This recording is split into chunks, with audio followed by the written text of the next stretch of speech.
Like, you've got your Rota Shores, your Morgses. We actually locked in Pieface quite quickly. Do you have a plan for the future? You never know what's going to happen to Sports Off. You were never going to see an event like Clash of Creators again, in my opinion. When was the point when you realised this is something? And I just sat there and I was like, same place in my bed that I was actually when Rota Shore was like announced, and I was like, what the fuck is going on? That was like when I started like screaming. I was like, there's only moments in my life, a few times, where I like, you know, when someone calls and you're like, wow. For me, I want to make Backchat incredible as a group and a three. I feel like there's no limit to what we can do. Cal the Dragon and Simple Simon were there. If you had the opportunity to fight anybody, explain your reasons. Yeah, he's definitely watching this. He's going to be intimidated when he sees this. I think you'd be good against. I think that would, like, realistically, if we're being honest, I think that would be a great fight. If you're man enough. Hey guys, crack open a drink because we are back with another episode of the Blue Podcast with me, Mackers and Tom. How you doing, mate? Doing very well. Very well, thank you, mate. How are you doing today? Good start that was. Stumble over your words as it's the first time you've done that. Normally I'm the one that cocks up the intro. We've got a special guest on today, so I'm just getting a bit nervous in his presence. Today we've got the co-founder of Clash of Creators and host of the Backchat podcast. Callum, how you doing, mate? Mate, special guest. I'm taking that compliment. That's the best intro I've ever had in my life. Yeah, all good. Nightmare journey. Took me forever to get here, but we're here now, vibing, beer in hand, loving life, boys. Loving life. Brilliant. Well, we'll just crack on straight into our icebreaker questions. So, just in case you don't know the rules, we asked today we're doing 2 questions. Yeah. It's all multiple choice. We saw you have 2 dogs, Luna and Stitch. So that's my girlfriend's dogs. Oh, girlfriend's Okay. dogs. Well, we've based the entire premise of the multiple choice questions on your girlfriend's dogs. So, Sorry, I wasn't expecting that to come to the podcast. I was expecting anything else except my girlfriend's dogs. Well, She'll love that. She'll absolutely love that. It's so funny. well, yeah. So the topic is facts about pugs. So I was not expecting that. Let's go. Right, come on in. ready for it? Okay. So if you get the question wrong, you just take a big swig. That's just the rules. we checked your Instagram and we were like, oh, he's got pugs. Perfect. We'll just talk about pugs. Yeah. Oh, right, coming in. Let's do it. Okay, let's start off. Question 1: where do pugs originate? Is it A, Britain? It's just literally just guess. It's just guess. Yeah. Okay, let's do it. Is it A, Britain, B, China, or C, North Macedonia? So the smirk on your face, I'm thinking North Macedonia. I'm going to go China, but I know that they were created for, like, pugs pillows. created COVID. There we go. Oh. That's a theory. That's a very out there We'll get theory. into that after the questions for sure. Brilliant. Right, Okay, well, the answer is China. North Macedonia was the most random country I could think of. Yeah. But obviously it tripped you up, so it I worked. was wondering why you were smirking. You got me right there. I was chuckling at my own stupidity, to be honest. Alright, what is the German name for pugs? Is it A, pillow, B, mop, or C, cup? I think it's cup. I'm going to copy the expert since cup as well. Okay, it is mop. Brilliant. Brilliant. We did acknowledge that these are a bit stupid, to be fair. Yeah, it's icebreaker questions, you know what I mean? Just get It's good fun. the podcast flowing. Mate, unreal questions. So journalistic here, honestly. Yeah, 100%. Okay, so question 2. In 2016, a man was arrested for teaching his pug to do what? Was it A, attack a child, B, steal from a corner shop, or C, give a Nazi salute? Oh, Jesus I was about to say, Christ. where did you get my history from? And then you said the third thing, and I was like, Oh, absolutely Christ. not. Wait, repeat the second one again. Steal from a corner shop. I think it's still from Polish. I think it's going to be still. Like, he probably, like, the pug probably ran in there, stole, like, a Snickers and then ran out. I'm thinking he's come in and stole a £15 bottle of Prime, mate. If it's from Wakey Wine, it's a bit more than £15. Bingo, all that sort of stuff. Nice. It's actually C, give a Nazi salute. What? Although I suppose that's the most, out of the 3 of those, that's the most realistic thing that you could teach a dog to do. Tommy Robinson. It wasn't actually Tommy Robinson, but I wouldn't put it past him if he trained his pug to do that. How do you train your pug to do a Nazi salute? They just have to raise their hand, so I guess it's not too... Their paw, rather, so I guess it's not too challenging. I don't even want to know. No. I don't want to know, and I'm not teaching. He was these arrested dogs for it, though. Well, that's because it's... little bit racist. Yeah. Just a little bit, yeah. It's not Pretty illegal thing to do. not quite as bad as Kanye, though. But Well, no, we won't dive into that now. What is the name of a group of pugs? Is it a moan, a grumble, or a whinge? It's a grumble. That was quick. I'm going with that. My girlfriend will kill me if I get this wrong, but I'm going with what you've said, grumble. Did you know the answer before? So you're saying it's right? That's what I'm hearing. Grumble is correct. No, just off the top of the dome, mate. I should know random facts like that. Yeah, just didn't do your research beforehand on Pug. No, not at all. Not at all. To be fair, we've had this happen a couple of times because obviously we do our little looking into the questions and then Come across each other's questions, so we just find out the answer that way. Oh, it's quite a cool name, a Grumble. Grumble Yeah. the Pugs.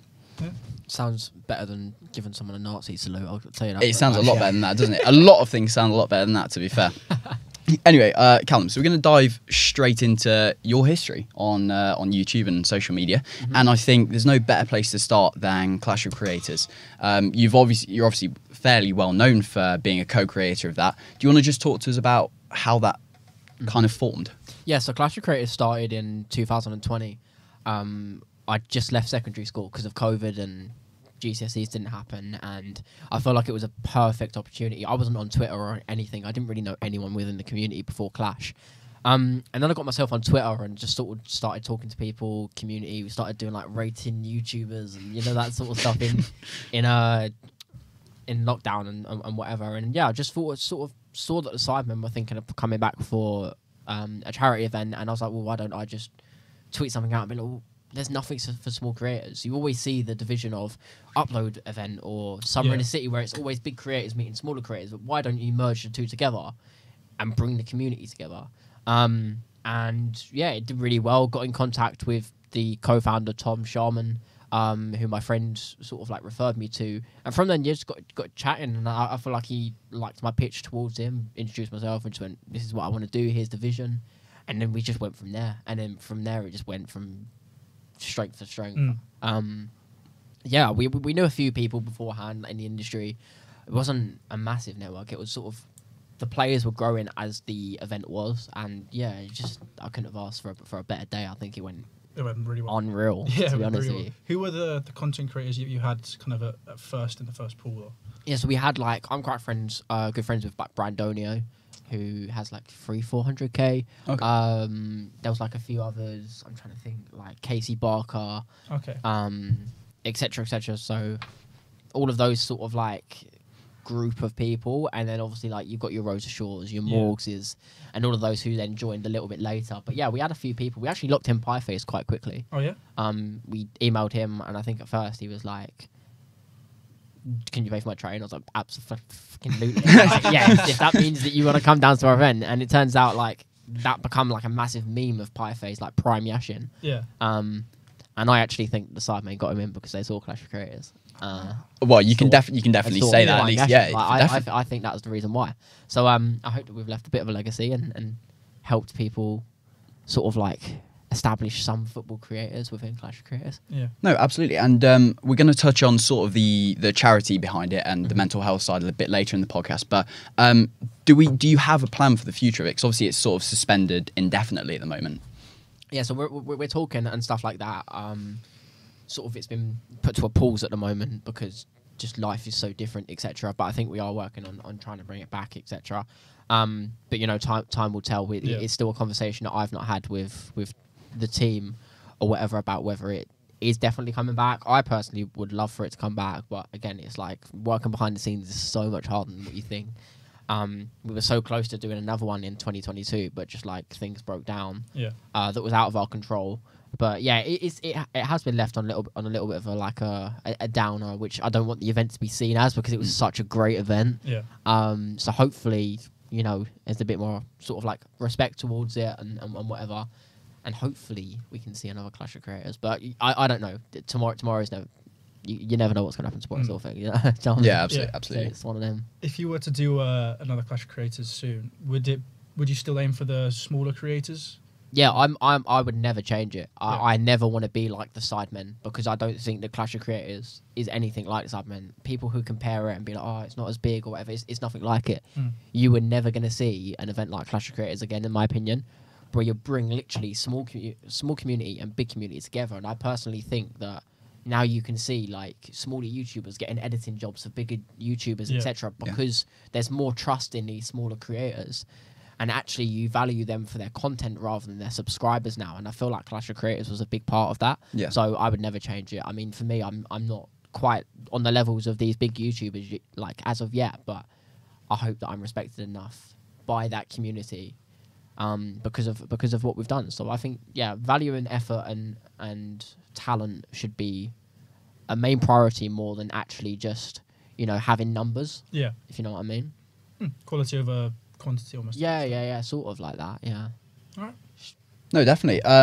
Another thing I was going to touch on is relating to Clash of Creators is obviously you throw names in there like Roadshaw and Pieface. Obviously, those are really big creators. Does it help that, I know you touched on it briefly there, does it help that you've got these big names that sort of bring in an audience, and then the idea is that you use these big names to shed a light on the smaller creators that are in there? Yeah, I know, 100%. I feel like, obviously, without these big creators, there's not going to be an audience. Like, I think we had 20,000 like peak live viewers. That wouldn't have happened if it was just small creators, like, at the end of the day. I think it's not necessarily, like, showcasing a light on small creators, but it's also just showing them that, and if you get an opportunity, you can use it and you can go forward and you can go and smash it. We had someone called Jack Hodgson who played at Clash. He's now smashing YouTube Shorts on 50, 60,000 subscribers from whatever. Not saying obviously Clash helped him, whatever, but so many people have been established within Clash of Creators, which is insane. I remember being on Jack Mate's Happy Hour, and he was saying about these big YouTubers, and he said that Just Ed, who is one of the small creators, was one of the funniest on the team, etc., and showing all of that. And if he's saying that about smaller creators, then it just shows that it doesn't matter how many subscribers you have. It's more so about who you are as a person and what you can do. And I think Just Ed is now, I don't know how many subscribers he's on, but I mean, the last thing I saw of him, he's on this morning because he put a dating application of himself up on a billboard, and he was on this morning for it. So it's like they're all doing their own thing. So yeah, it's fantastic. Yeah, no, I completely understand where that comes from, because people were thinking, oh, bigger, smaller creators, it's all for the smaller creators. You're quite selfish, but no, it's not being selfish. It's let's just bring everyone together, have a good time. Yeah. And I think there was not really any problems really. Like, everyone's just got on with each other, and I think subscribers and numbers and names pushed aside for that day, and everyone just got on with each other for who they were as a person, which this industry should be a lot more about. 100%, yeah. And obviously, as we are smaller creators, we do appreciate the thought there. When did you realise that this Clash of Creators was going to become this kind of, I guess, bigger thing? Then obviously, when you have the idea, you pitch it to Tom, and then obviously you don't know what's going to happen with it.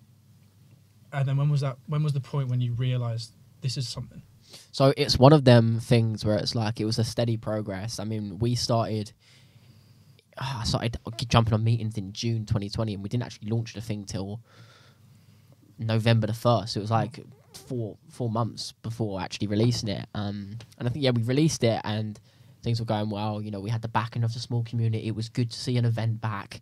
I remember one night I was sitting in my bed, and I received a call from Tom, and he was like, "You'll never guess what." And I go, "What?" And he goes, "Roadshaw wants to play." And that night alone, I'd say 6-7 players. I think it was Road to Shore, I Am Alex, Morgs, all these people just seeing announcements. I think we flooded like 10 announcements of massive creators in one night. We was just like, they want to play. The hype's there right now. Let's just smash it out. And then obviously that happened. I think that was one big moment where I realised, okay, this is going to become something. And then also the day after the event, seeing it actually like come to life and actually happen, I think that's the one day of my whole life where I look back on it and be like, look back on something and be like, do you know what, I'm proud of myself for that. And that's one thing that I struggle with massively. But having that was like sitting there in a hotel afterwards, seeing all of these like messages and comments, and like seeing the event. I think we went up like nearly 10,000 followers alone in one day from Clash. Wow. Like, and that was just mental. So I think that was the day after, and the night that we had all of these big creators were actually probably one of the days where I was like, shit, this is the reality now. And I was like, wow, this is becoming something. Yeah. So yeah, just within a click of a finger, really. What was it like for you after the event? Obviously, you said you went to the hotel, but kind of the days following, obviously must have been. Yeah, no, it's different. Like everybody would have thought, and obviously when you do something so big, you're like, yeah, this is I'm the shit now. I'm like, this is whatever. But actually, it's actually the opposite. I feel like it got me in the industry a little bit more, where I was like, meeting up with people who I wouldn't usually meet up with, and I was like sort of like in central London a lot more with sort of I don't want to say bigger YouTubers, because to me they're just normal people. Yeah. But like people with more of a following who I'm just like, oh, they're new people, new friends, whatever. And yeah, I just sort of like was took under the wing by a few people and was doing all of that. But I think for me it was actually mad, because I don't know if you know what imposter syndrome is. Yes. Yeah. But I suffered massively with imposter syndrome afterwards. I remember I had Clash, and then a few weeks after, I think it was 2 or 3 weeks after, no, a few days after actually, it was like, you want to go on a happy hour? And then it was this, and it was the constant things, and then all of a sudden when that all died down, it was like, shit, now what? That's all done now. What's next? So I feel like it was a really, really good moment, sort of like having that. But then it was like, oh, I'm like, what am I working towards now? Because for like a year, I was always working towards something, and then within like a click of a finger, it all changed. Yeah. And it was like, whoa. So actually, I was thrown in the deep end massively with Clash. And if I was to do it again, it definitely I've learned so much from it, because I was 17 at the time as well. So young. Which is just mental. So yeah, it's just more so like imposter syndrome and sort of like actually understand like why am I here? Like why am I here? What am I here for? Like my life changed within a week. So yeah, it was just like having that understanding of what was actually going on around me, and understanding what I can do whilst my relevancy was there. Yeah. Because that's what it is. It's this whole industry is a whole game. Yeah. If you don't play it right, then you're going to sit in a rut and have this imposter syndrome. Well, Yeah. we've had, I guess, someone whose life kind of changed overnight before on the podcast, Pav. Yeah. Who was on yeah. the Beta Squad video, Mr. Poland. I don't know if you've seen the video. The Mr. Poland, Yeah, where remind me. he pretends he's Polish in the video with Trent. Oh, Beta Squad video. yes. So yes, he yes. was our second guest, wasn't he? Yeah, and his sort of entire dynamic shifted from just being an event organizer, and he'd do stuff for like clubs and stuff like that, and all of a sudden he's blown up on TikTok. So, and Was I he blown up on TikTok, man? Yeah. Yeah. Quite big on TikTok for him, anyway. It was funny though, like he was just sitting in a Polish accent Yeah. straight away. He's like, yeah, whatever, just snapped out. that was the funniest bit. And then I think Beta Squad really helped with, they overreacted to it a lot, which massively helped with sort of the audience joining in and finding it hilarious. But it's actually interesting. You touch on at least you had, or potentially still have, a bit of imposter syndrome. But like you say, you were 17 years old when the event took place. You're only 18 now. I think to an extent, you're doing incredibly well for somebody your age. And there's so much future, like all these massive YouTubers, like we talk about, they're all like mid to late 20s now, really. And for you to be running an event or co-running an event at 17 years old, I don't think you'd necessarily give yourself enough credit for that. So I think that was a fantastic accomplishment. That I mean, people talk about Clash of Creators, and it's a commonly known event that took place. It's like you say, it's different to the Sidemen charity match, but it's talked about in the same conversation in terms of YouTube football events, right? So I think you definitely don't give yourself enough credit, and to go on happy hour was just desserts. I think. I mean, I watched Clash of Creators, and obviously I listened to the Happy Hour podcast last summer when it came out. So it's kind of weird to have you on now, kind of almost full circle. But on the Happy Hour podcast, how did they reach out to you? Yeah, so I remember, I think I filmed on a Thursday, and I got a call from Tom, and he was like, "Get your hair cut." I was like, I've just had my hair cut like a week ago, even though my trim was dodgy then, it still is now. But like, he's like, "Get your hair cut." I was like, "Why?" And he's like, "We're going on Happy Hour." Yeah. And I just sat there, and I was like, same place in my bed that I was actually when Road to Shore was like announced, and I was like, what the fuck is going on? That was like when I was like screaming. I was like, there's only moments in my life, a few times, where I like, you know, when someone calls and you're like, wow, and you start like getting emotional from like whatever, and that was like one of the moments, because Happy Hour was like unreal. But yeah, it was such a surreal moment going there, like one of the most comfortable podcasts I've ever been on as well. Yeah. I'm just sitting there chatting or whatever. It's sort of like how we are now, just whatever, and made me feel really comfortable. And yeah, got like some of the clips that are on there are like 100, 200k, with filled with comments about like love me. It's like mad. Is that even when you were saying about like give yourself credit, whatever? That is one thing that I massively struggle with, actually understanding how big the actual event was, because in my eyes I'm just like whatever. Obviously I'm 18, I was 17 at the time, but since Clash, I've always had something that I've worked towards. I've had Clash, and I had Happy Hour, and then I was like a guest on Summer in the City. Oh wow. And then I did like a whole mental health chat panel. Then I did my Christmas Day stream on like last year, and then I moved out, and then there was all of these things that I did. And then all of a sudden I then moved back in, and I think the last few months have been the only times where I've been a bit like, right, I'm now not working towards anything. What's next? And I think that's where I'm at right now. And obviously that's when the imposter syndrome sort of creeps back. Yeah. So yeah, I think right now it's sort of like trying to find myself again and rebuild from back where I was when I was 16, because so much has happened in the last 2 years alone. Yeah. Obviously you say like a lot of them are in like late 20s and stuff like that. I compare myself massively to these people because for the last 2 years, that's the people that I spent my time with. These YouTubers and these people who have, you know, hundreds of thousands, if not millions of subscribers who are doing really well and are quite successful. And then I'm there sort of like creeping in being like, oh, okay, well, how do I get there as well? Like, what am I doing wrong that you're doing right? But actually, it's time, right? That's all you need is time, and that's the advice that I sort of would give to people is have time. Yeah. You know, nothing's gonna happen overnight, right? No. And we're in a position where we're so young, where so many people have got such an advantage. Where just take your time, relax. It's fine. It's gonna work out, and that's what I need to tell myself as well. Because again, I put too much pressure on myself, and I feel like I need to stay in the right lane and allow myself to enjoy myself rather than stressing out about things that people in their late 20s are stressing about. Yeah, absolutely. And I think as well, so you touched on over the last few months, that's sort of been your downtime period where you're looking at what's next. Is that what led to the formation of the Backchat podcast? Because obviously you're one of 3 hosts on that show. Do you want to talk to us about how that sort of came about? Yeah, so Backchat is, you say obviously the last few months, but Backchat started in May. Like May, June time, like we moved out, and that's the reason why we moved out, because we got a sponsor. Oh yeah. Dead Rare, incredible, and it gave us the opportunity to move out for 6 months. Obviously they didn't continue their thing, but it was like that was the most incredible. I was living in like a really really nice apartment in London. I think it was like a 2-minute walk away from the O2 Arena. Like I could oversee it. Like it was insane. So that was like an incredible opportunity. It was like a flipping swimming pool in our apartment. It was like, I was like, what is going on? I'm like, I'm such a random here. There's like multi-millionaires. Apparently there was like loads of YouTubers and whatever. Obviously I can't say online. Like there was like loads of YouTubers who lived there. Only found out when I moved out, and I was like, I've missed out on this opportunity. But like, yeah, the Backchat come around. Me and the boys wanted to move out anyway. I'd met Alfie about 6 months before, and Gilly or whatever. We wanted to move out, and I was like, let's get this shit done. Like, I can't be asked to be waiting around. That's what I'm like. I'm like, I want to get something done or whatever.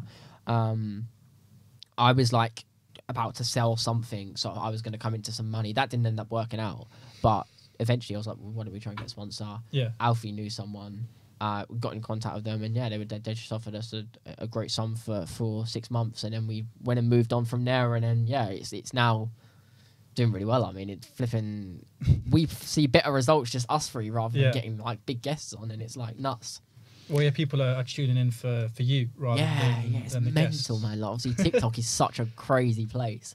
I think our top viewed clip is like 8 million. Yeah, I saw that. I saw that, and because obviously, I mean, we're in a similar position to you. Like, we're at the moment, people watch us for a guest, so we've not hit the levels you guys have hit yet. Obviously, but we were getting excited because one of our TikToks hit 180,000 views, and we're getting really excited about that. And then when we're looking through your stuff, like you say, 8 million views. It's inconceivable, really. I think topics is such a crazy thing. Like, obviously, you say you're not in a position to get guests on. You not get guests on, you are. Because we were in the exact same position. Like, we've obviously been fortunate enough to have good guests on. Luke Bennett, for example, one of my closest friends, if not my best friend. We've had him on twice, and like some of the stories that he's given us. Like, I've watched a couple of podcasts. It's like he's just like.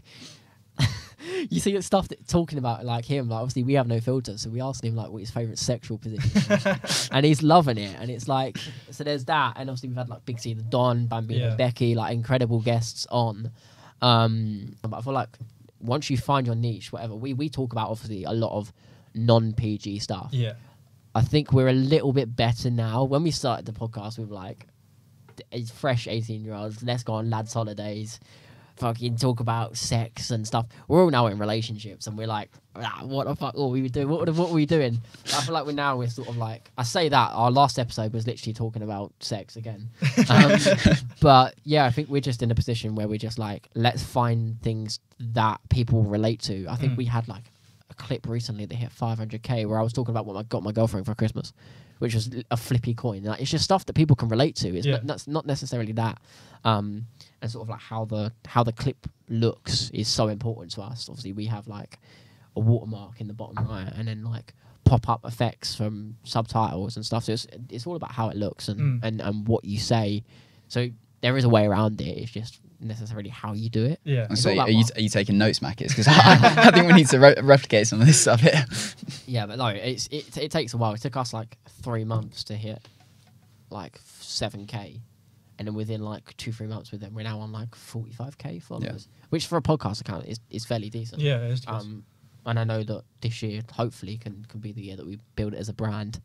We're really excited. Like I think we can take it to the moon and do more than just podcasts, which is what we're working on right now. Yeah. Can you reveal what? Yeah. Well, it's one of them. We really want to push it and make sort of exclusive content where we're making YouTube videos every week as well as podcasts where we're doing stuff like taking the cheapest flight or whatever. And obviously TikTokers are TikTokers, but like we've been able to bring them on to our podcast, i.e. Luke, Tom, Pratt, all these people. We basically want to build a big group like the Sidemen who are young, fresh, 18, 19, 20, 21-year-olds or whatever, to come on whenever. We don't need them on every week. We can do stuff ourselves. But it's like, if we can build a group of our friends, because I've got such a nice friendship group, where we're just filming whatever, even if they're not big YouTubers, we just like get them on, film some good videos, and then sort of potentially grow that as sort of like a bigger group and a bigger brand. For me, I want to make Backchat incredible. I don't know what the boys think, but like for me, I want to. I obviously we spoke about that, but me, I want to be able to like in 5 years' time have Backchat as like an agency and stuff like that, where it's like an incredible big thing, which I think we can do with the network and the experience that we've all got as a group and as three. I feel like there's no limit to what we can do. Yeah, and I mean you've shown that when you put your mind to something, like with Clash of Creators, you tend to be able to do it. So obviously it's a very positive thing to look at, and obviously something very exciting as a goal. I think it helps as well massively that you've already developed this sort of network, and you know how you're talking about building it into a brand and almost a platform for creators to come together, and you can just call upon people and they'll be there, and you can just make great content together. I think it really helps. I'm guessing it really helps that you've done Clash Creators now, where you've got a big network of fairly big YouTubers and smaller content creators as well that you can just call upon at any time and they'll be there. Yeah, I think one of them is like obviously Clash of Creators. Like when it comes to Backchat, I feel like Backchat and Clash of Creators are so different. My network of people that I've had on, because obviously I deal with like getting the guests on and whatever, and I do socials or whatever. And all of the guests that we've had on, I haven't actually networked through Clash. I think one of the only people that I knew before Clash was Becky, but I've known Becky since I was 15 and 19, so I've known her for a while. Funny story about how I met her. Yeah. I went to Summer in the City in 2019, which was 3 years ago. Turned up in a baby mask because I didn't like the way... when I was 15, I didn't like the way that I looked. So I was like, oh, why don't I just wear a baby mask and make a YouTube video out of it? So I was meeting everybody in this scary mask. And obviously people were like, who the hell are you? And then I saw Becky on the Saturday, and then I saw her on a Sunday and took the mask off, and she's like, you were the guy from yesterday, let me follow you on Twitter. And then, lockdown happened, and then sort of like, as the small community was building up, she was quite in touch with the small community. So there was that. But then, also, like Luke Bennett, all these people, like I know them from doing videography over the last year. I can't remember how I got the job, but I was doing something... Oh, yes. I was filming with Ollie Ball and Jacob because obviously Tom Sharman's their manager. Yeah. And at the time, I was signed to the same management as them. So I was doing a bit of filming for them. And Cal the Dragon and Simple Simon were there. Back in the days when they were like collabing with Astrid and stuff like that. And I could ramble on about that. I was seeing that. There's so much about that as well. But yeah, I stayed in touch with Simon and he was like, can you film this? I can't pay you at the moment. And I was like, fuck it, I'll go down for one. And he wanted to keep me on, and then obviously that become a job, and then through that I sort of got to know like Luke and all these people. Actually, no, I knew Luke before anything. Like September, literally before he blew up, and then he was like the shyest person in the world. I met him at Talkfest in 2021. Yeah, he was so shy, and then obviously now seeing him now where he is now doing his lives, like, I'm so proud of the kid because he's come so far. Yeah. But yeah, I know like obviously Astrid, Simon, all these like TikTokers through doing videography with Simon and then establishing and then doing that as sort of like my job and sort of like over in 2022. How did you get into videography? I was just sort of like picking up a camera, doing whatever. I was filming for like Snowy Joe and all of those people. Okay. Just they were like, I need an additional person who knows how to use a camera. I was like, well, I know how to use a camera, whatever. So I started doing that, and then I just started doing it a bit more regular. Like I was doing such so many videos for free, just like being like, I'll just be there. Yeah.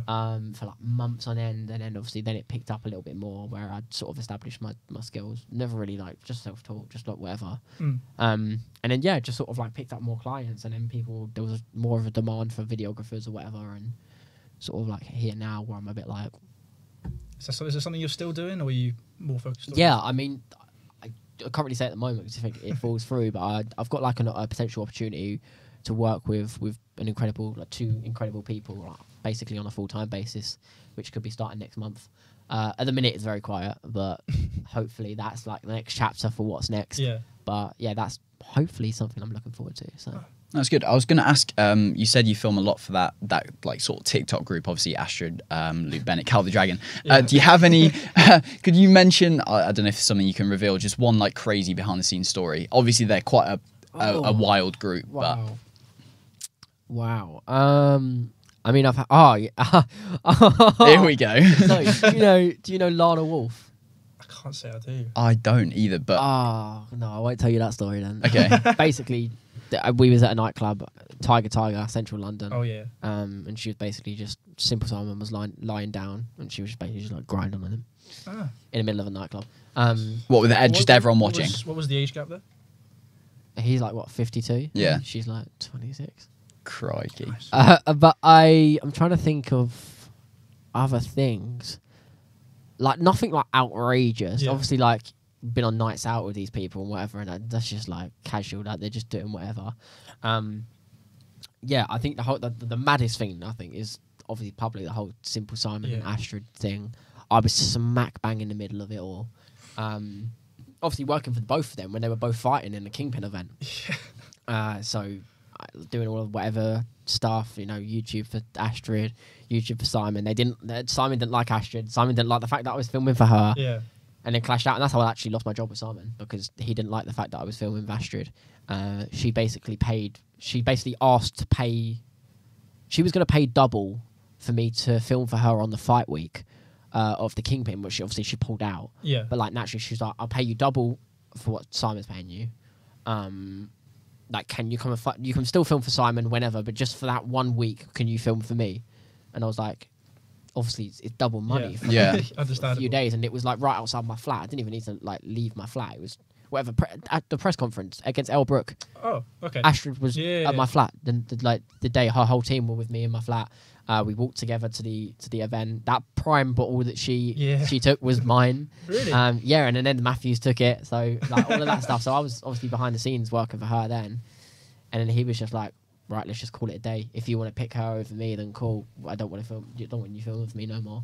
Oh, And wow. just that's sort of like the last thing I've heard from Simon. It's a bit mad that it came to that because I mean you're obviously not siding with anyone. You're just filming and stuff, it right? was never exclusive, but Astrid was like, I want you to exclusively work for me on that Okay. fight week. Ah. But I could still film loads of Simon stuff. I was filming his YouTube videos, traveling up and down the country with him. Still obviously got respect for him, but it was just a bit like to leave like that was a bit harsh. But yeah, he's still a really nice guy, and obviously Ryan Franklin's now working for him. He's a very good friend of mine. I got him on as an editor for Simon, and then he sort of like took on that role of videographer as well. And now, obviously Simon's now just left three blokes and beers. So I don't know what he's doing. But big up to him, man. Like I don't want to say a bad word about him, but yeah, he's a nice guy. Just unfortunate how it ended. Yes. Yeah, absolutely. Still, unfortunately. And obviously now I just bought that. Obviously now I don't work with Astrid either, so There's another beer next to you if you want it. I'm always trying to get you drunk. Go for it, mate, have it. Sweet, but obviously don't work with those guys anymore. I feel like it actually panned out. The whole boxing thing was a bit mad. Yes. Um, Good knockout from KSI yesterday. mate, That was impressive, mate, wasn't it? I was impressed, but I think the best technical boxing performance has to go to Sort Pappy. Yes. He was like, So he good. looked good. So good. Obviously, KSI, whatever, we haven't seen much from KSI. No. Like, obviously, he's had these knockouts or whatever. He does look very good and in shape. But when he's coming up against someone like Jake Paul, I personally would be confident in backing him. Yeah. He's always been the underdog. But he needs a big fight next. So Joe Fournier, maybe. I think Salt Pappy would be a good fight as well. And then potentially Salt Pappy, yeah. Him or did they say Slim? Slim, yeah. But that's Slim said he'd only stay in the weight class. True. If it was for KSI. So who knows? Who knows? We'll see. It's a space that. Who would you boys fight? If you had the opportunity to fight anybody? Him. I was literally about to say, so I'm not about to take on some massive YouTuber because they'll train a lot harder than I will, and I don't want to get embarrassed. Actually, no, sod that. I'll take on KSI. So if you have the, he can flatter me in 10 seconds. You get all the money. So let's just say you're offered, I don't know, 100k. Yeah. Right. All your camp and your training paid for as well. Mm-hmm. Who are you fighting? Out of all sort of the main YouTubers that are already on that, literally anyone. Anyone. I mean, I would probably just fight anyone. Yeah, for that. Literally. Yeah, but anyone. No, I you've would. got the choice. If you had to choose, is there a bonus for winning? Are we saying? Because obviously the aim is you to get a try and bonus win. for winning, Yeah. Okay. I mean, I bat myself, but that's a good question. Vicstar. Vicstar. Vicstar. I'd be mad. Nah. Explain your reasons. Okay. So Vicstar is obviously incredibly successful, but he's not the biggest of guys, is he? He's looking in good shape now, though. He's in great shape, probably a lot better shape than I am. But I reckon if everything was paid for, I could train really hard. I reckon I could probably take Vicstar. So you're calling him Vicstar out right now? Yeah, he's definitely watching this. He's gonna be intimidated when he sees this. Brilliant. Maybe. And who would you fight? I don't know. I'm trying to think of someone who's like 6'1", 6'2", who was actually a decent fighter. So you're saying that you would be a decent fighter?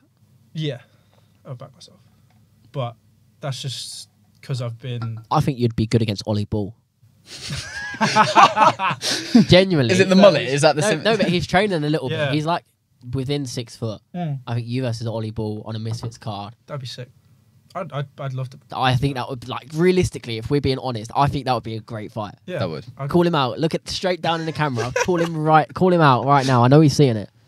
Ollie Ball, if you give me, what? When's the next Misfits? Probably not for a couple of months. Next month. Next month. If you give me till the next Misfits, not the one coming up, the one afterwards. Jake Paul on the card in December. Yeah, 100%. I could definitely do that. So yeah, Ollie Ball, if you're man enough, I'll take you in the final next. Boom. And that's a TikTok clip. There you go. There we go. Easy I as that. actually think that Ollie Ball would actually be a very good fighter. I think so as well. I I've think seen a that few of his he's clips. got like power. I think give him some time, and I think he would actually be a very good fighter, in my personal opinion. Who would you take on, Callum? Thing is, it's hard for me because I'm 5'4". No one's my height. I'm trying realistically. I'm trying to think of someone who's like 5'4" to 5'6". Tom Pratt said to call up Viper Sports. Someone on Yes. TikTok. Okay. Yeah, no, I know. I've That's the only name that I can think of. But I'm trying to think of someone who's my height. But like, He's quite athletic, isn't he? yeah.